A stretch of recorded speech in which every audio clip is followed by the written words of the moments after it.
Hey, this is Evan Longoria of your San Francisco Giants, and you're listening to TortureCast. You're listening to a podcast by and for fans of the three-time world champion, San Francisco Giants.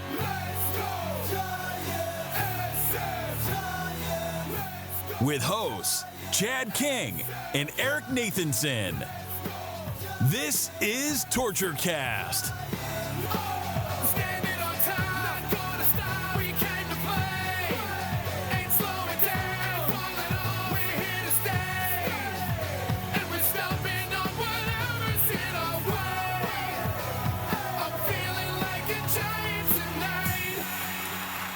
It's Thursday, January 7th, 2021, and this is episode 212 of the TortureCast, the podcast by and for fans of the San Francisco Giants. I'm your host, Chad King, and I want to wish a Happy New Year to my co-host, Eric Nathanson. How's it going, man?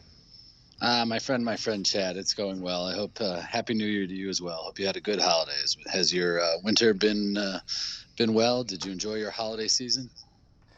Enjoyment now, it seems to be a relative benchmark, doesn't it? Yeah, it does. I mean, survival is enjoyment. Yeah, I enjoy going out for just a short walk in the neighborhood because, you know, it's like, woohoo, got outside. We did something today. Like, actually going to the grocery store is kind of fun now because it's one of the few times I leave the house. I still do my CrossFit. We have outdoor classes. I do that a few times a week and go shopping and take walks, and that's about it. There's nothing much else that we do outside of the house. But it was good to spend with the family, kids home from school. I took time off from work, so I didn't have to be on my computer all day. And I will say though that there's only so many board games and muffins and cakes you can bake. And board games you can play in a day before you finally want to go retreat to your own den with a bottle of whiskey and just be done with it. But 'tis the season. I totally feel you on the cakes. I ate my way through this holiday season. Every time I turned around, somebody had brought something home from a store trip that had, sweets in it, like cupcakes or a cake or something like that. And then my wife started making cookies, and then her daughter wanted to make cookies, and it just, it snowballs from there. And so, it was cool. I got to watch my 1-year-old granddaughter open presents on Christmas morning, and she got the hang of opening presents of That's pulling awesome. the wrapping paper. Right. So it totally made it such a cool, fun morning. And I was kind of the one that showed her how to, pull the paper. So it made for a good Christmas morning and a holiday time. And then New Year's, personally, I fell asleep at 10 o'clock at night. I'm officially an old. Yep. I love it. Yeah, we did do that while the kids were really, really young, but they're at the age now, 15 and 11, where the last few years they want to stay up till midnight. So unfortunately, their desire kind of has required us to be up until midnight. They're past the age where we can fool them with the East Coast feed to see them to go to bed just after 9. So they love the party favors and the little poppers and the apple cider and do the whole thing. So we did that with them, and we were able to, I should say Santa was able to secure a PlayStation 5 for our kids, and they were just over the moon about it. My 11-year-old was just going crazy. I mean, and he's been playing the crap out of that Miles Morales game, which I have to admit is a lot of fun. But so I think they had a good Christmas. We had a good Christmas. All in things considered. We got our jobs. We have our health. We're doing okay. A lot of the world is not.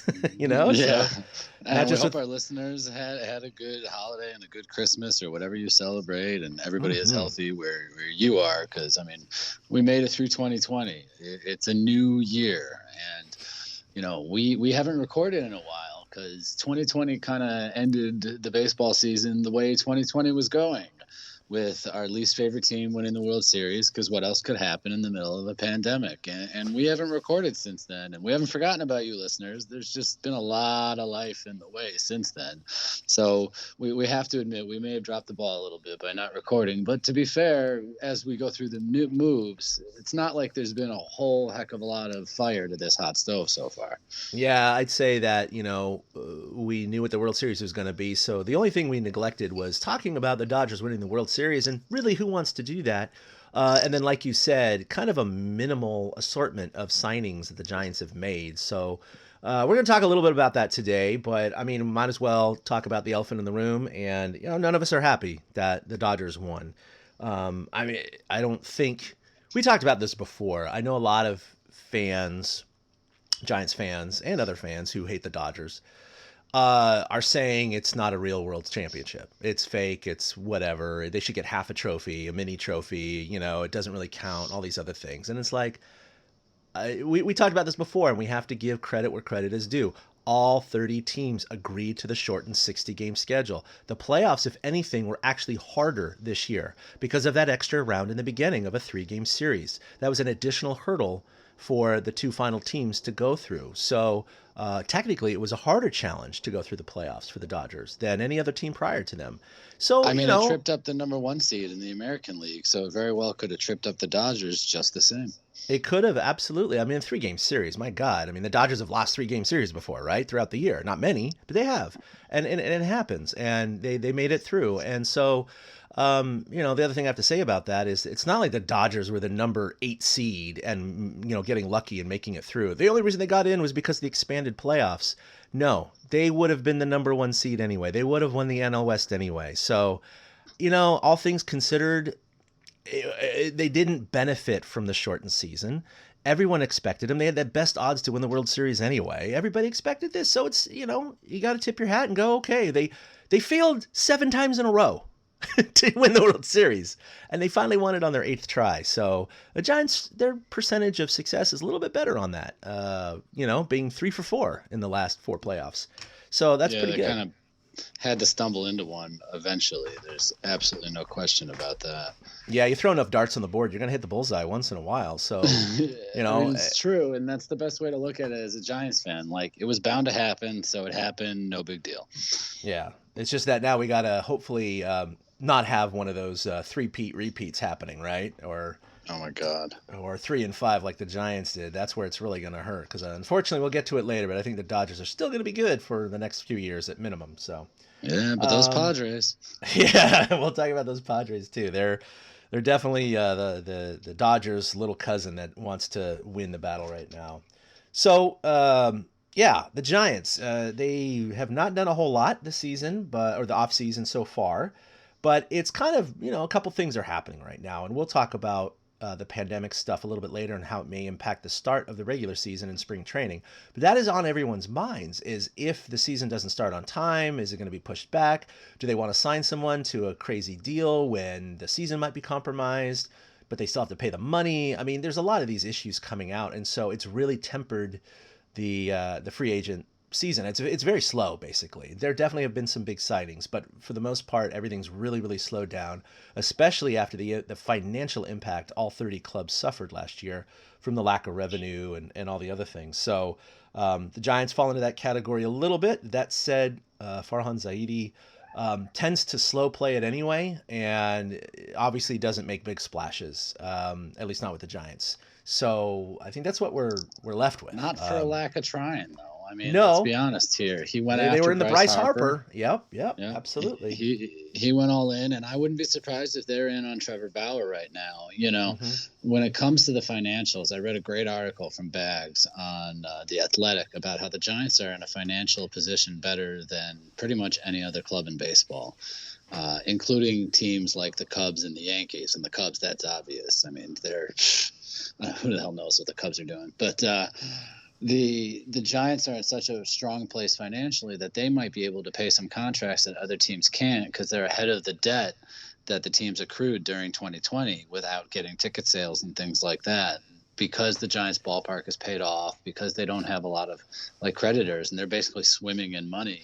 They're one of the teams that could benefit. So, you know, some of these under the radar moves, but there could still be the splash out there is really the point I'm getting to, is Farhan could look to sign somebody like a Trevor Bauer. And especially after signing somebody like Kirk Casale, just the other day, to be the backup catcher, you know, trying to woo the guy that he caught last year in Cincinnati when he won a Cy Young Award isn't too bad of an idea either. No, it's not a bad idea at all. And Trevor Bauer himself, in one of those articles, or one of his blogs or videos, identified top 10 teams, and the Giants were kind of on that list. And I know part of it is tongue in cheek, and he's just trying to get clicks, but at the same time, if it's legitimate, it's like, okay, well, maybe the Giants are a consideration for him. Now, granted, he's going to command a ridiculous salary, so that's going to be part of the equation too. And you always have teams like the Dodgers and other superpowers that are, going to go all in on this too. But that's why I say the Giants apparently can weather that better than other teams. Even the Dodgers are financially at a like a 12% debt percentage or something right now against their assets, and the Giants don't have any of it. Literally, they have none on their ledger as compared to other teams. It was eye-opening to read that. So, who knows? I'm just saying to Giants fans, don't count out the possibility of a big signing. But I mean, there really isn't anybody left. After Bauer, who are we looking at? Huge on the free agent market. Yeah, I mean, I wanted to get to that later. We got some needs I think the Giants have, and I think we can kind of go down those lists. I have a nice list here on this link for current free agents by position, so we can kind of isolate it like that. But I did want to go through. I see the link now. Okay. Yeah, I did want to go through the Giants' offseason moves, and this is a long list. I've removed a lot of it. Some of it is still probably a little too superfluous, but we're just going to go kind of in reverse order. So from the most recent to after the end of the season. But you just spoke of him. Our most recent signing was a free agent catcher, Curt Casali. And, okay, not bad. Backup catcher, whatever. They had also, we'll get to this later, had re-signed Chadwick Tromp, so they have him in the system still. So they got 3 catchers now. They got Posey, Casali, and Tromp. But looking at his 7 years of service, he came up, made his Major League debut in 2014 with the Rays. Signed with Cincinnati in 2018, and so he had 4 seasons with the Rays, 3 seasons with the Reds. Overall, not completely impressive. A career batting average of .230. But yeah. I will say most of that bad average was with the Rays. He hit 199 with the Rays, but he hit .260 the last 3 years with the Reds. 293, 251, and 224. Unfortunately, he's trending downward, so that's not good to see either. But again, apparently he worked with Donnie Ecker, who works with the Giants now, in Cincinnati for 2 years, and then Ecker came to the Giants, and that's when his batting went up with the 293 and the 251 batting average when he first got there. And I like this signing because they secure themselves a backup catcher a la Stephen Vogt. It gives them the opportunity to option Chadwick Tromp up and down from the minors if they need to. And Joey Bart gets to just stay in the minors to start so he can iron out what's going on. This was one of those sneaky good deals by Farhan, which I think we're going to say about 3 or 4 of these moves. No doubt about it. I think he's decent signing. On the same day, January 4th, they did release pitcher Andrew Suarez. I don't think he's been picked up by anyone since then. Another guy that, we've seen around the Giants system for the last few years or even longer. Just never really made that impact that a lot of people were hoping. So, Zaidi has no qualms with, giving guys chances. And if you don't perform over a certain amount of time, it's kind of like, all right, we know what this pony does, and it's not going to change. So we're just going to release you. On the 21st of December, they did sign free agent pitcher John Brebbia. He's a relief pitcher that was formerly with the Cardinals, 3 years of experience. I shouldn't say only. He has 175 innings under his belt over 3 years with a 3.14 ERA. Really good numbers, pretty solid.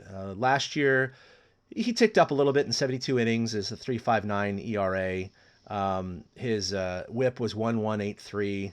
So, you'd like to see those numbers a little bit lower as a reliever, but at the same time, I think he's going to give a lot of that flexibility.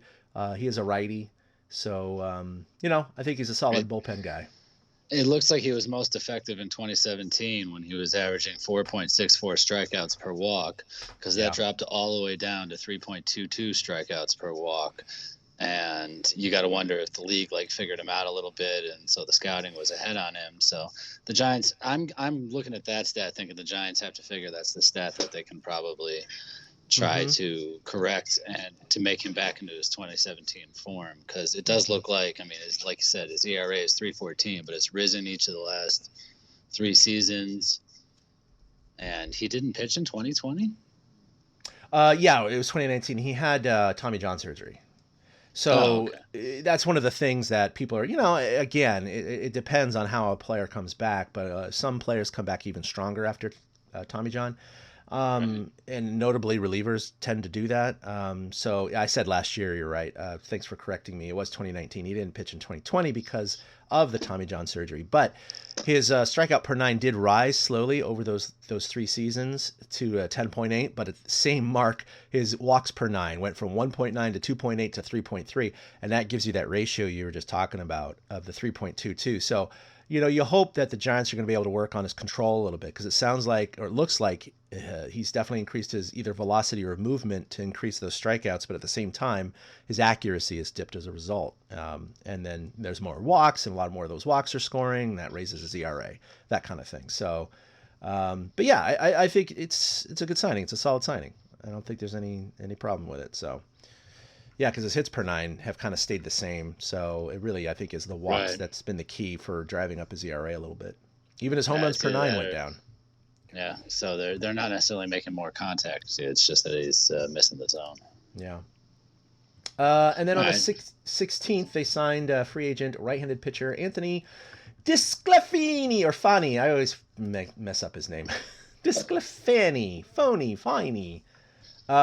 He's also pitched with the Reds. He's got a long minor league journey behind him before he cracked into the big leagues. He's had a cup of coffee with the Marlins in 2014, again with the Reds in 2015, 2016. 184 innings, 123 innings, 2018. But again, he's been up and down so much until really 2019 and 2020. He finally started spending some time not in the minor leagues, although in 2020 he did only have 33 innings pitched. I personally don't know what happened last year. I did not look into that, if he was injured or what. Granted, short the season, but his ERA last year was a whopping 7.22 in 33 innings pitched.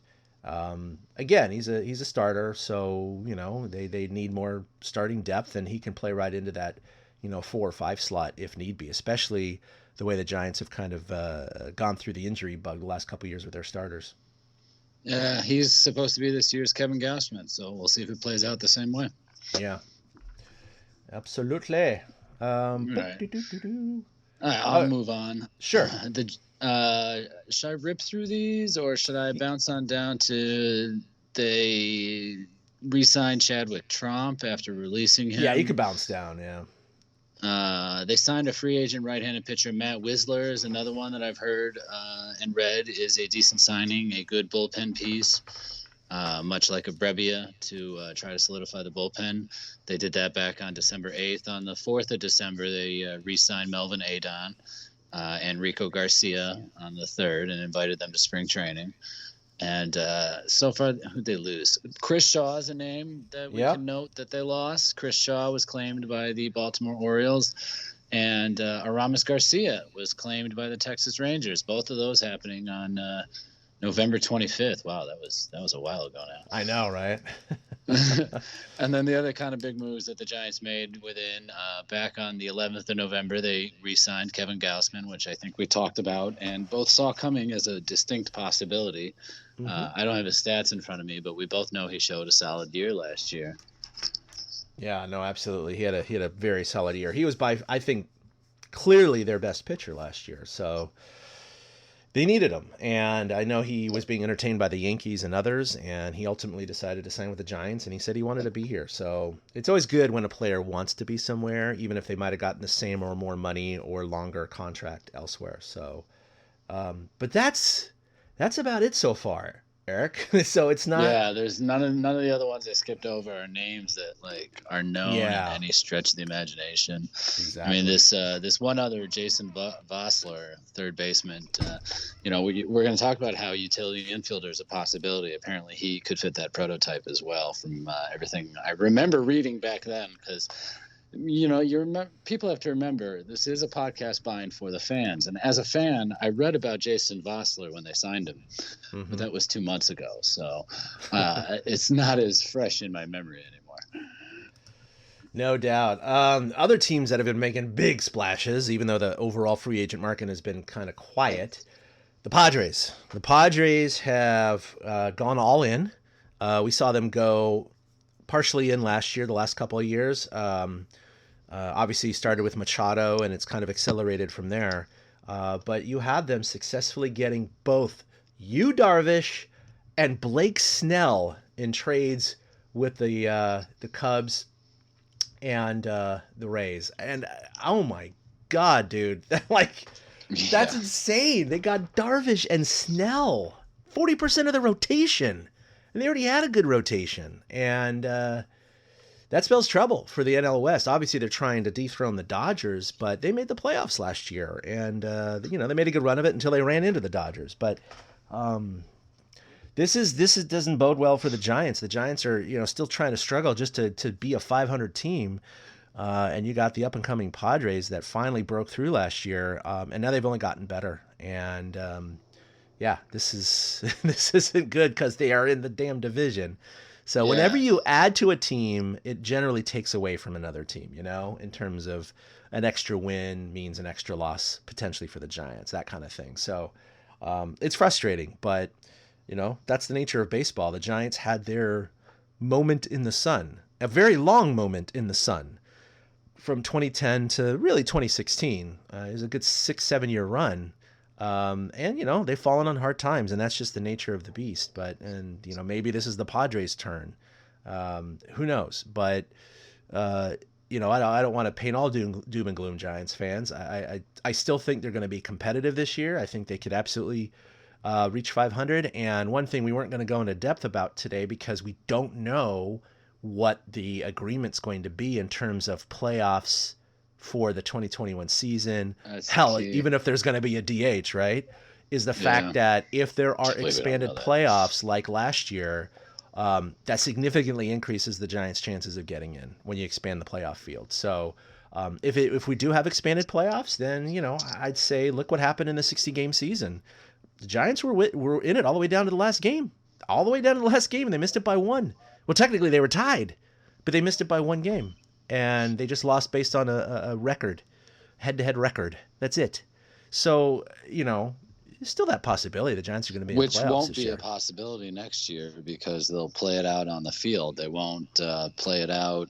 I would assume, they would play it out on the field instead of going to tiebreakers because we won't hopefully be in the middle of a pandemic come September of this year. Oh my God. Yeah, of this year. I know, right? It's a little weird. So. But yeah, anyway, I just wanted to bring that up. Just seeing, the Dodgers are still as good or better than they were last year. They made a couple of good bullpen signings, and the Padres got tremendously better. Padres with those are two signings. Fun, man. They're a fun team. I said it to you earlier. I would love to root for them. I rooted for them in the playoffs. I would love to root for them. But they're in the Giants division, you wish they were like an American League West team or something like that.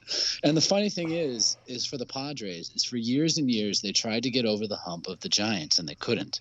And now they have to try to get over the hump of the Dodgers. It's like they're destined to be that kid brother, that little cousin, that runt that's told that he's not good enough. And they're trying to overcome it. I mean, between Machado, and the young kids with Tatis, and then now the rotation with Snell and Darvish being added to the mix. It's just kind of ridiculous what they've got going there.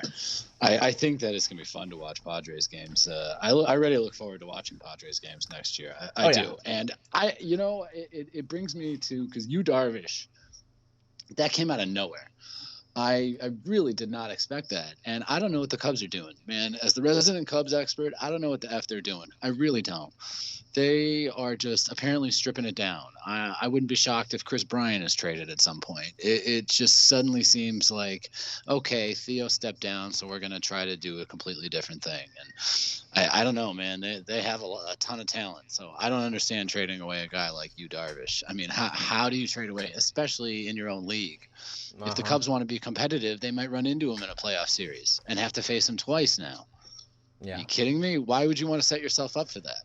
No, and both him and, Snell, obviously we had the, Snell incident which we never got to talk about because we hadn't recorded since before the World Series.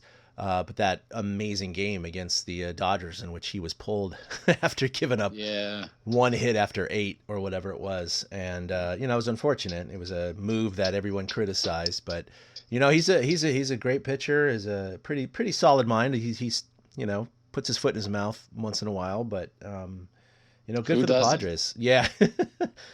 Good for the Padres. And so that kind of reflects to the slow free agent market besides those couple of signings into what the Giants still can do. They do definitely have some room in their budget. They're going to have a lot more next year when a lot of these mega contracts the Giants signed, 4, 5, 6, 7 years ago with your Crawford and Belt and Posey are going to be all off the books. And that's why I wonder if they're just going to sit tight and they're going to make these traditional small signings, fill in holes here and there, and wait it out until next year. And I don't have next year's bumper crop of free agents up, so I couldn't tell you who's going to be available next year. I haven't thought that far. But let's concentrate on this year's lot of free agents. And again, a lot of uncertainty about the season, if it's going to start on time, how many seasons, how many games are going to be, what are the playoffs going to look like. That really goes into a lot of the calculus of all of the teams. But I'm sure it goes in because Zaidi is such a numbers guy, right? That's going to completely play into what is our chance of making the playoffs? How many games are we going to play? Are we going to have a DH? These are all things that go into those equations, both subjective and literal equations that they run.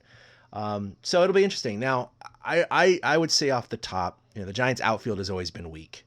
Ever since Barry Bonds left, they just haven't ever had that super solid guy out there. I mean, don't get me wrong, Mike Yastrzemski fills that role now, but they still have these gaps in the outfield, and so I'd say that's one glaring need. Obviously, every team can use extra starting pitching and relievers, and the Giants really suffered in that relief department in the first half of last year when they were just giving up every game late. I know they solidified and things calmed down at the end of the year, but I think that's another hole they have to fill, at least have some depth. And then, of course, everyone needs utility infielders, but the Giants have, I guess, been doing okay in that role, except the fact that they have sometimes utility infielders playing in their starting positions. So that could be part of the problem. But I don't know. What do you think? Well, I'm looking at this list of all the free agents by positions, and the outfield list just doesn't fill me with any oh, that's the guy. George Springer has the biggest WAR out of any outfielder who's a free agent, and as I said earlier, he's got that stank on him. And I'm not sure I'd want to sign a guy like that from Houston, but if he became on your team, we'd all end up having to root for him. Everybody out there, it's kind of like everybody's over 30, obviously, because you don't really become a free agent until you're 30 in Major League Baseball. But Puig's still an intriguing guy. I could see something like that happening if he's still out there. Mm-hmm. But other than that, I can't see them filling the outfield position. It's starting pitching where they got to find one more arm. And there's a ton of intriguing names, but no, other than Trevor Bauer, there's no name that jumps out at you. And I mentioned Bauer and how Casali said it in his Zoom call. He's like, if I am instructed to woo Trevor Bauer, I will do so. And so I think, that lends some credence, I guess, to it because he caught him last year. But, I mean, there's interesting guys out there. There's Odorizzi and Adam Wainwright, I guess. John Lester, late in his career. Do they take a flyer on one of those guys? Somebody like Jose Quintana. You don't want to go out and get a Tyler Chatwood, but, it's the Mike Leakes of the world that are out there right now. Mm-hmm. And so, it's a hole that needs filled. So I think they'll fill it with one of these guys. I just don't know, which guy it's going to be necessarily. Yeah, you look at the outfield list, and you really pointed it out. I mean, the average age is certainly a little over 30, right? It's probably 32 or something like that. But that's what it looks like, yeah. It does. And you're right. A lot of these guys, these days don't break into the major leagues until they're, mid-20s, and then they're, restricted for the first 4 or 5 years until they can start hitting the big money. So typically you are about 29, 30 before you really can hit the free agent market with some lucrative deals. But besides George Springer in center field, no one really jumps out at you. I mean, you have your old ones. You have your Billy Hamilton and Kevin Pillar available. We've been down that road before, right? You got Jared Dyson at 36 years old. I mean, yeah, you look at this list, and it's not inspiring at all. Right fielders, besides Puig, of course, which that has its own baggage. You got, aging guys like Josh Reddick and Nick Markakis that are, on the other side of the hill. Eduardo Nunez, of course. Again, nothing really sticks out from that list. And left fielders, I don't know. You didn't mention Brantley, but he's 34. He's a good, solid guy, but he's also DH'd a lot. And that's the problem, is that he would have to be a full-time outfielder. And as you said, we don't know if the DH is going to be there or not. Although, you were about to say Jock. I would say Jock or Schwarber. I would honestly take either Jock or Schwarber on the Giants at this point. Yeah, Jock so more so, way more so.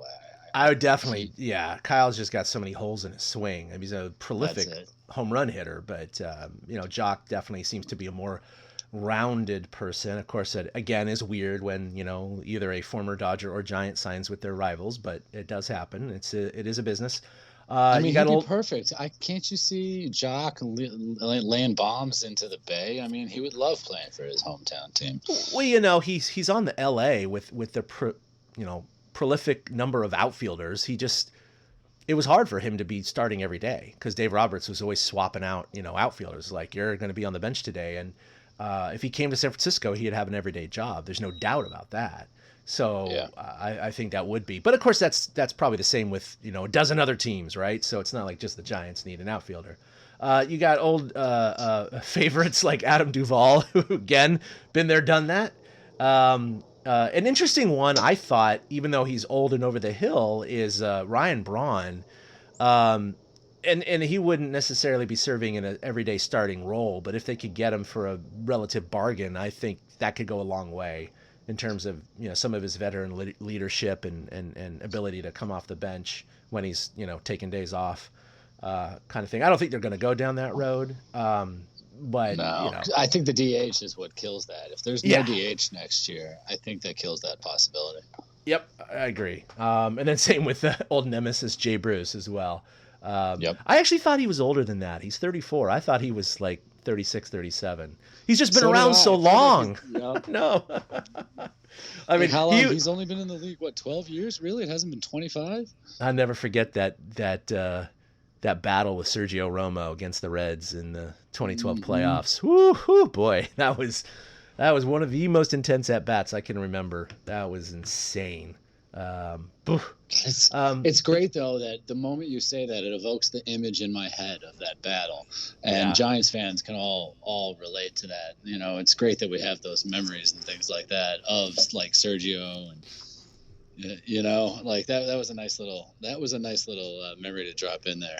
We're so spoiled. Sorry, I know it's true. Again. We're complaining about good things, and we recognize it.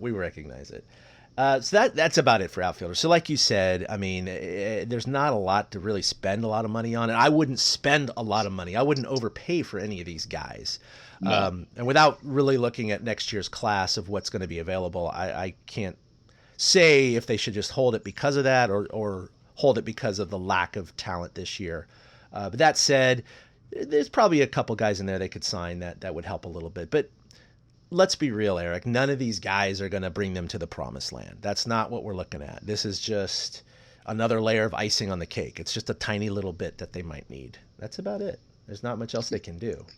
Yeah, that's the key right there. There's not much else they can do, which is why, they're going to get a look with young guys when it comes to the relief staff. There'll be some guys who are on their last option that need to prove themselves, that'll be trying to get bullpen jobs. And there'll always be minor league free agents brought in. And that's all that they can. And that's what Farhan's MO is, though. That is to find these little gems in the rough. And they flourish under his guidance somehow. I mean, I got to say, the structure that's been put in place. I was reading Casali's about Casale and why he chose the Giants. And he said that just everyone from the coaching staff on down, he's like, they're just all feel like they're moving in the same direction. They're all good people that he wants to work with. It was good to hear that the inside of the Giants clubhouse still does sound like a good place, as opposed to, sometimes when it wasn't necessarily the best of places. I mean, under Bochy, it was a great place. At the end, there was some rockiness, but it's good to hear that the Giants are still an organization players want to play for. So, those guys that might have that little spark in them are going to come and play for the Giants. And, that could propel them. Expanded playoffs, that could propel them into the playoffs somehow, some way. I mean, it doesn't mean they'll do anything. They'll be like my Bears and be fodder. By the way, I think that's the largest spread of the first round of playoffs, isn't it? It is, and I couldn't bring myself to bet it. I wanted to so bad. Not my Bears. I would have bet the Saints. Oh my God! I wanted to. I said it out loud last Sunday when the Bears game ended. I said, just put all your money on whoever the Bears play next week, and New Orleans is a fine choice. I went the other direction. I bet on 2 underdogs so I could get a big payday if they win. And I'm not going to mention who they are because I don't want to jinx myself. You don't want to jinx yourself.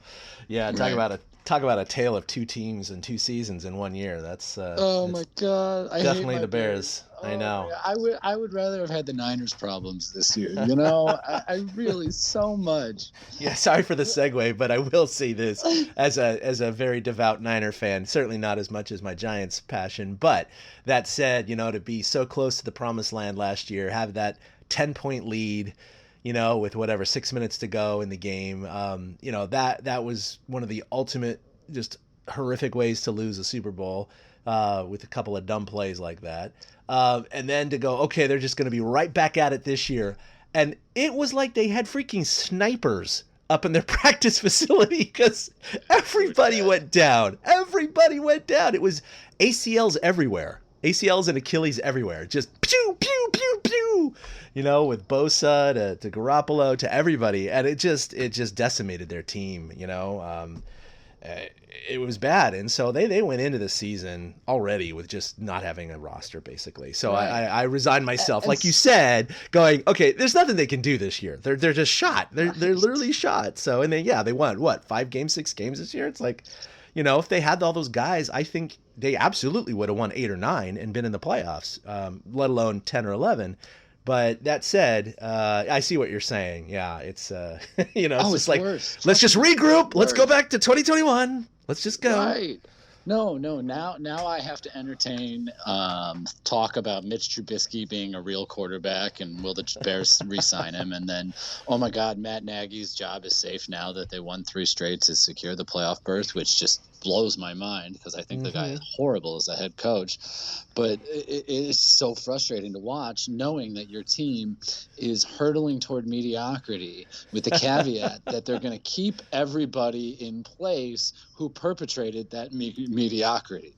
Right. And it's so hard to watch all the time. We're used to 8-8, 7-9, 6-10 seasons. That's just how it is as a Bears fan, and that's why it looks like the Giants. I'm like, the expanded playoffs, the Bears got in as the 7th seed. So, hey, if the baseball playoffs were to expand, the Giants really would have that opportunity as one of those teams right around 500 who, if you make a late charge, a la the Bears winning those 3 straight against crap teams. But that's the whole point. If you're playing against, bad competition in September, you're going to get hot at the right time to make the playoffs. So the Giants, it is just because the Padres have gotten better, just because the Dodgers are the reigning world champs, it does not count the Giants out for 2020, 2021. It does not count them out for this year at all. No. And as we're about to talk about, we don't even know if things will start on time. We don't even know if there's going to be a 162-game season. There's a lot that needs to come together just to have any of this start happening again. Yeah. So I wanted to kind of recap everything. I'm going to basically do some reading off of Bleacher Nation. I think they did a good job just about 4 days ago putting out kind of the summary of status and where it lies right now in terms of the season. Now, one thing I think, despite the coronavirus exploding right now, and it's the worst it's ever been, baseball kind of showed that they could play a partial season during a pandemic. Now, granted, the time in which they played, the cases and the transmission was much, much, much, much lower than it is right now. However, the NBA's back in session, and the NFL has successfully completed its regular season. Granted, they had, and it was a full season.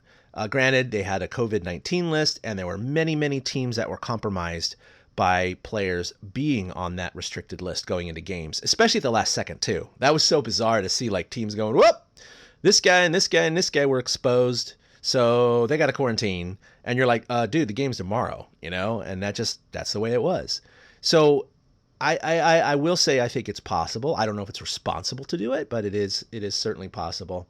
And baseball certainly is a far less of a contact sport than football, although we know about the disease now. It really isn't about that. It's about being in the same airspace as someone for 10 or 15 minutes.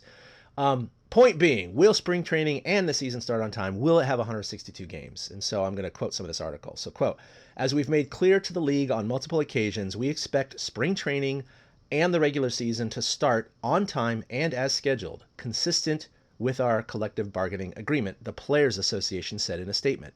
Quote again, the league does not have the authority or legal basis to unilaterally delay or shorten the season without players' consent. While there will continue to be challenges, our players have proven they can safely play a season under difficult circumstances, as have other sports. The commissioner's office has assured us that they have instructed the clubs to prepare for an on-time start, end quote. So that's the Players Association basically saying, we have to agree to any delay. We don't want to lose out on money again this year. So other leagues are doing it. We're going to do it.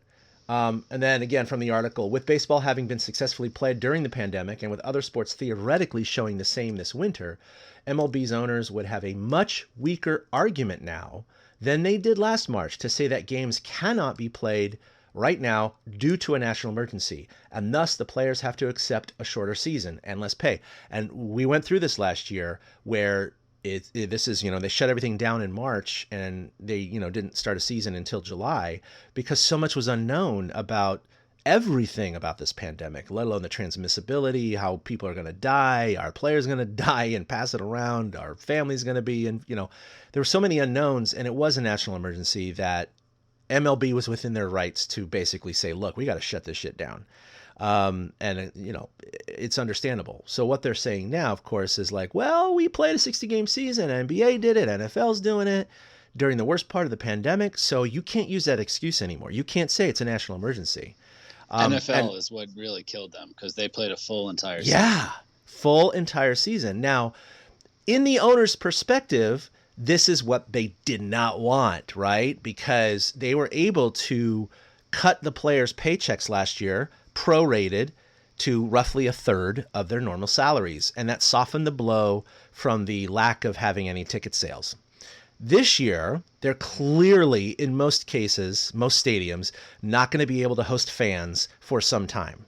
We don't know how long that's going to be, but certainly your traditional start April 1st of the season, let's say, for example, all California teams, I cannot imagine a scenario in which they're having fans on April 1st.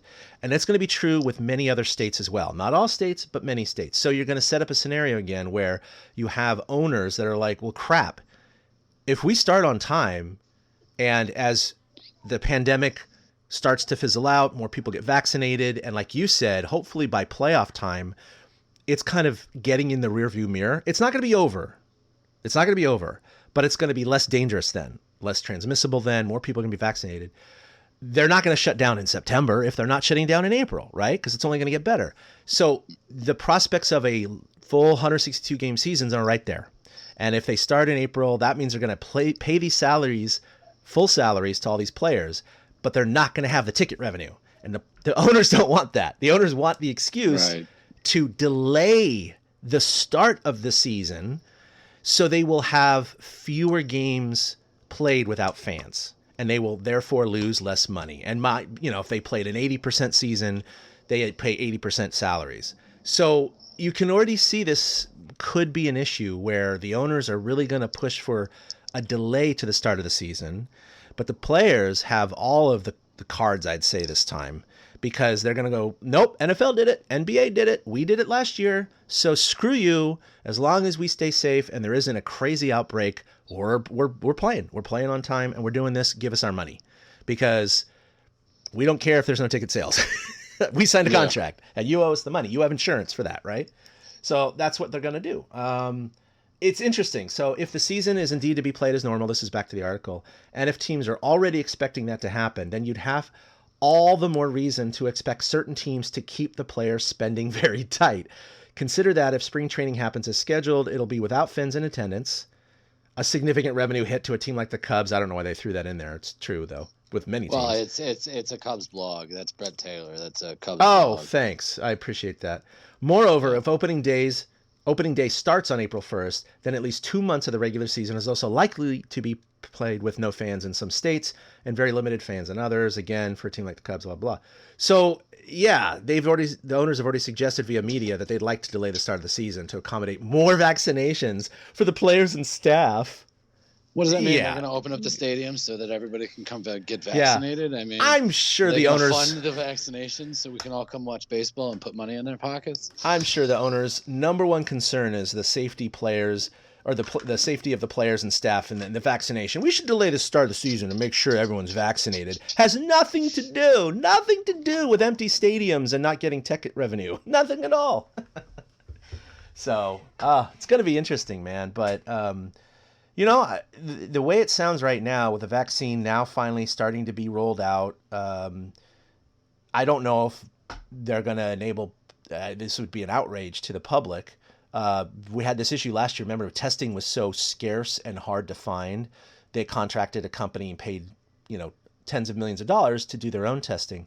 They cannot contract a company to produce their own vaccines, right? For major leagues. That's a good point.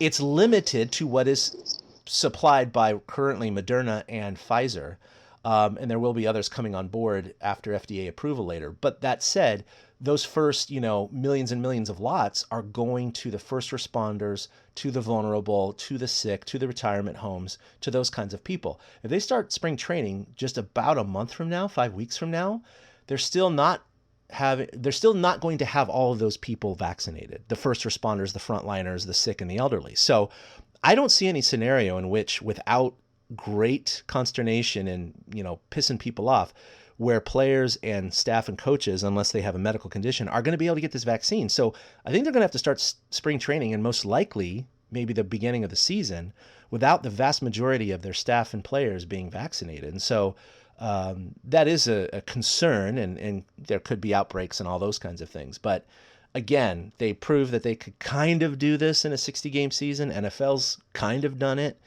And I say kind of because it's not 100% effective, right? People still got it. But it wasn't like 55 guys on a team went down at the same time. No one that we know of has directly died as a result of it. So we were worried that, some bench coach was going to drop dead, right? Yeah, exactly. One of the old guys was going to get caught in the cycle.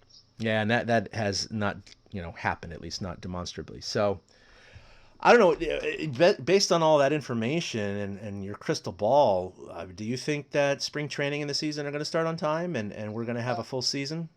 I do, because I think the players will force it. I think that you're dead on with them holding all the cards. And like I said, the NFL is just the example of it. It is the perfect example. They got all 256 games in. And baseball, that's similar to series games. You can count a series as a game. And the teams got they got everything in. So if they can do it, then why can't Major League Baseball? If they need to rearrange the schedule so teams stay in certain areas for longer, then do that.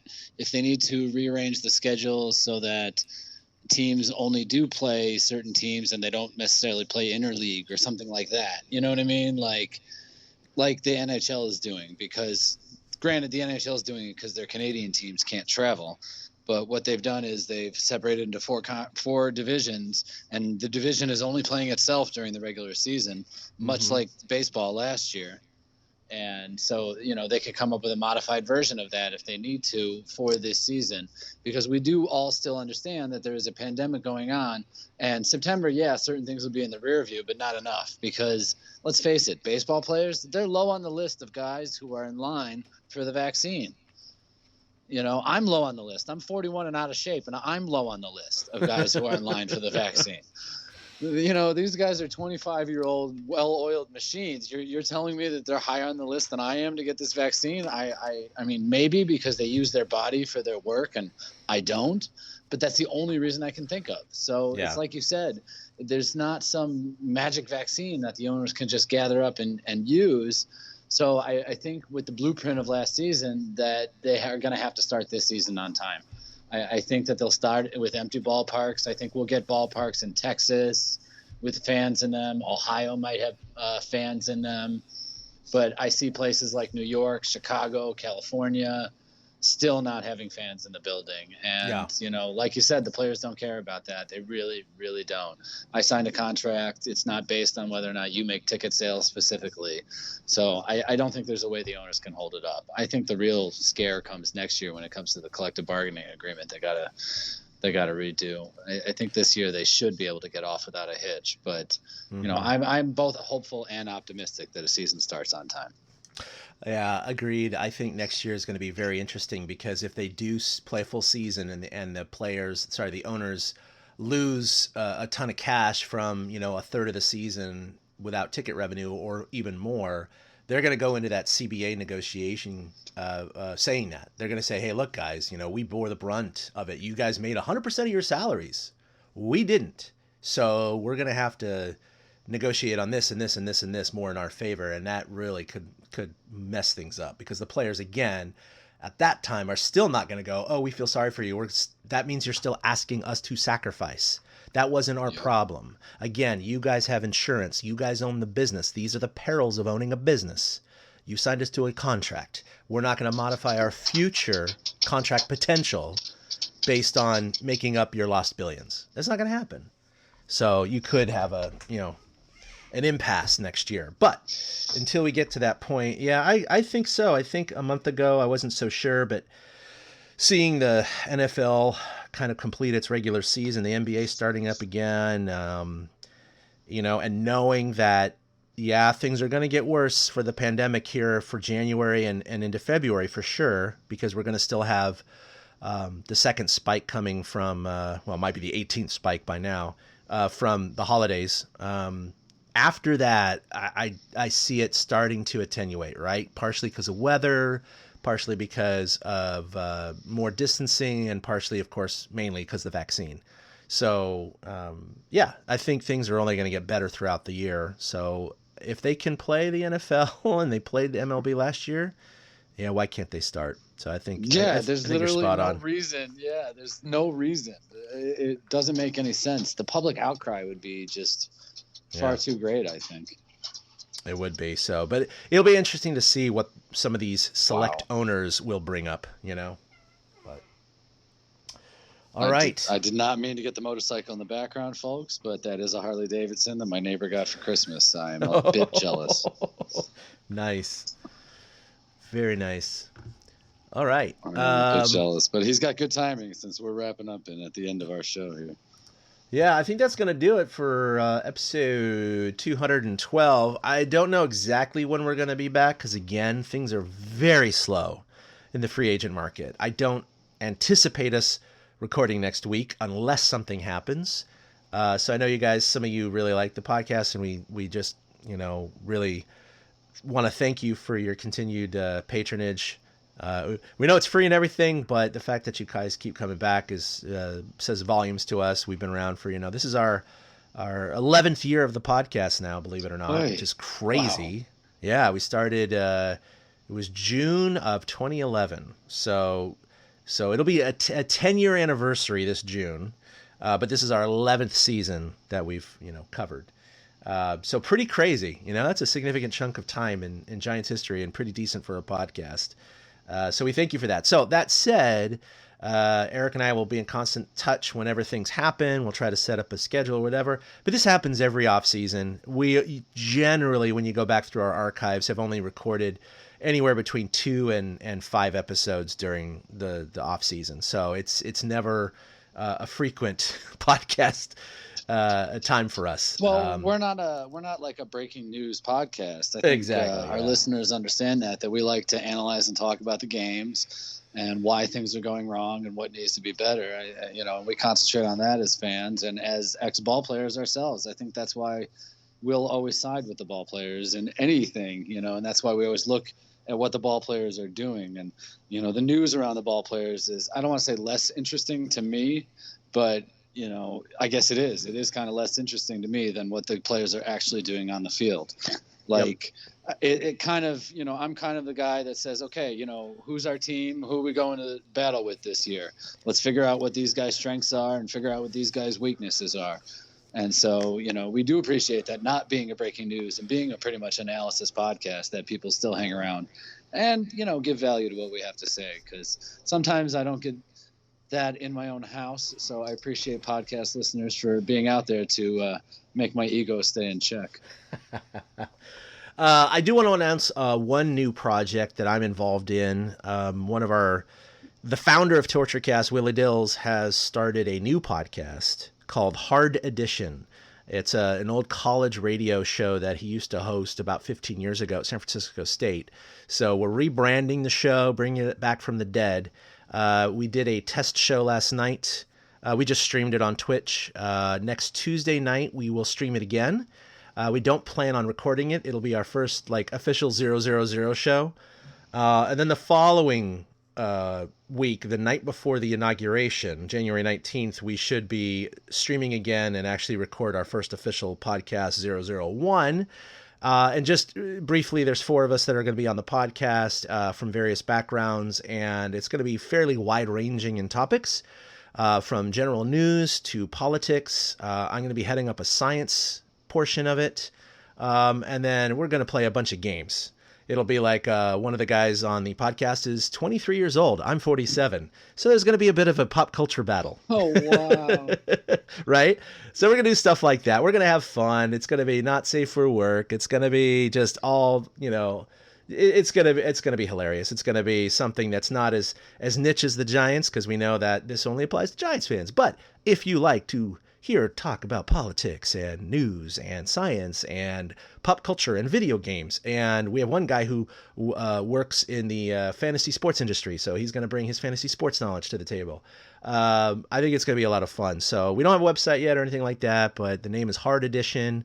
If you remember those 90s shows, Hard Copy and Inside Edition. That's what I thought. Yeah, it's a hybrid of that to be kind of cheesy. So anyway, look for that. I'll talk about it in the future, but if we don't record before then, that'll be out there. So I think that's going to be a lot of fun.